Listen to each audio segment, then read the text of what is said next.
Hello YouTube, welcome to Wayne's World of Mandolin. Today we're going to be looking at another Eat Your Vegetables session, as I like to sometimes call it, or fretboard study, however you want to put it. At the end of this, if you'd like to get a little deeper into it, you can get some Skype sessions with me one-on-one. Just reach out to an email that you'll find in the description of every video that I put up. So today is going to be, maybe it could feel like a little bit of an extension. If you checked out the video that I made called The Scale Inside the Scale, which is talking about using the arpeggios to play the chord scale.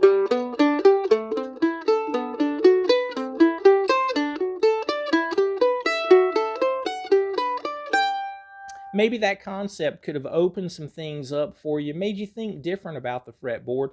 This is what this is all about. Well, today we're going to harmonize that scale. There's a lot of different ways that you could do it, but this particular thing, where when we break down an arpeggio and we're playing a root note, let's say G, and then we're going up to the B note. That's a third above the root. Now the D note is a third above the B. So we're building the chord in thirds. Well, instead of playing another G note there, we have another interval of 3 from the D note, 1, 2, 3, up to an F sharp, which would make this chord,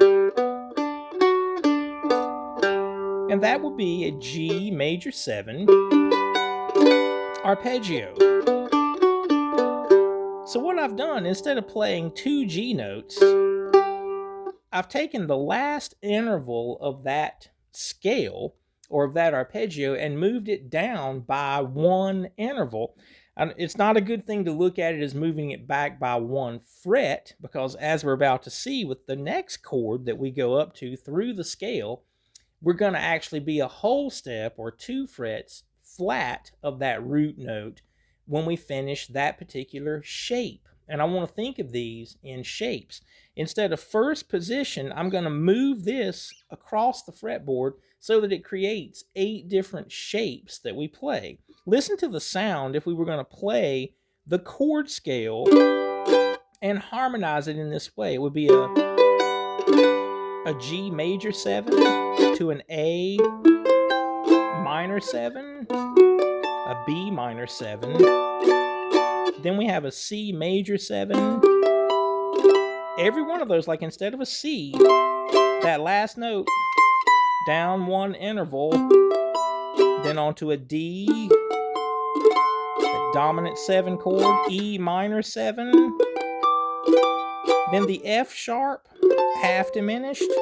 It's also going to be harmonized. Instead of an F sharp note there, I would have an E on the bottom string, and then landing on a G major 7. Those will be the chords of this scale. So now let me just play through these before I break them down, and you get the idea.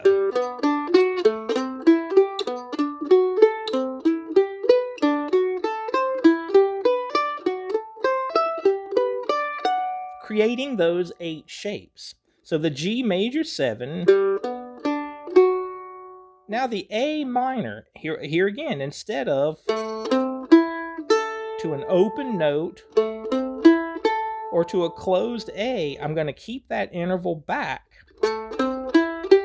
Play a minor 7 where I would have a G note in the chord.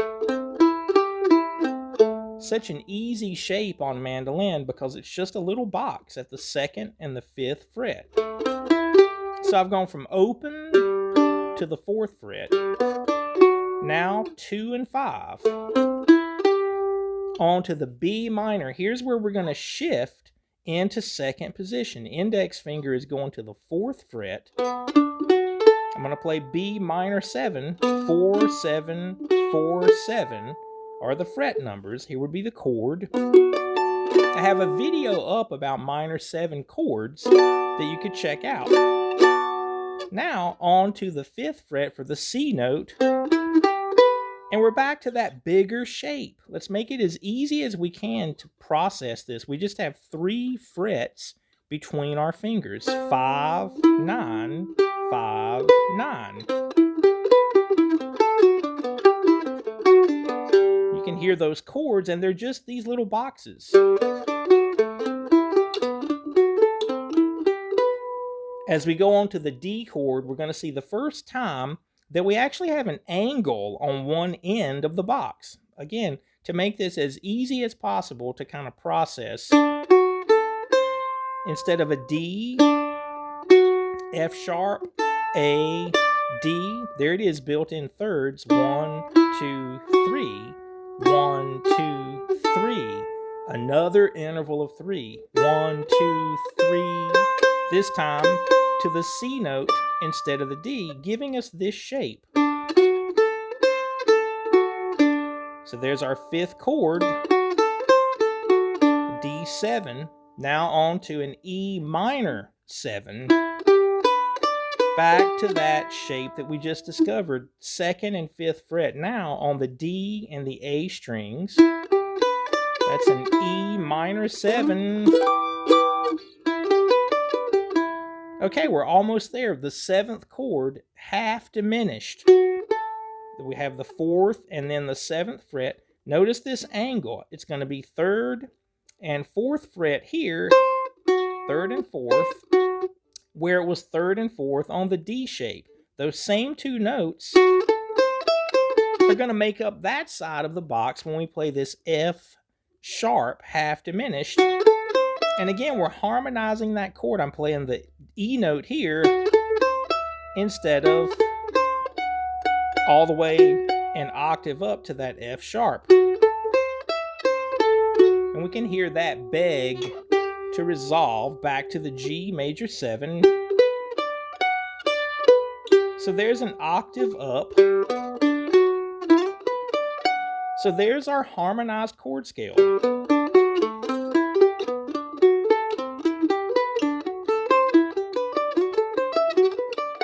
This can change the way you approach the fretboard if you get into using different modes, which I've talked about in a few different videos.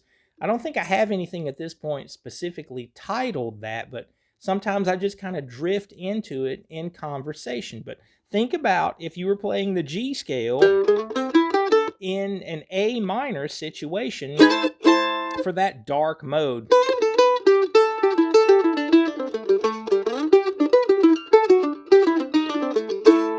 Okay, there was a nice lick. I'm making this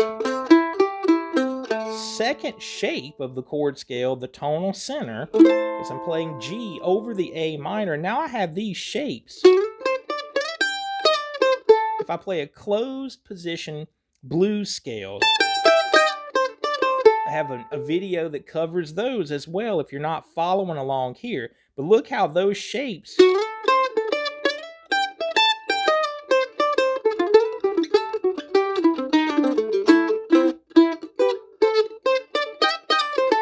and I could certainly learn those.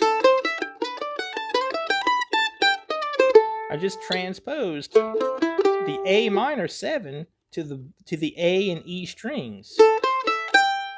B minor 7, back to the C major 7, and then in this case we could land back on the tonal center on the A note here.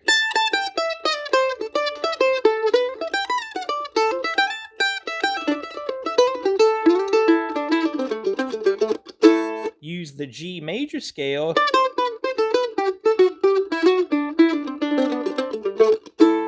maybe flirt with some of those interval exercises that you should be doing, and then get back to that tonal center of the A minor 7.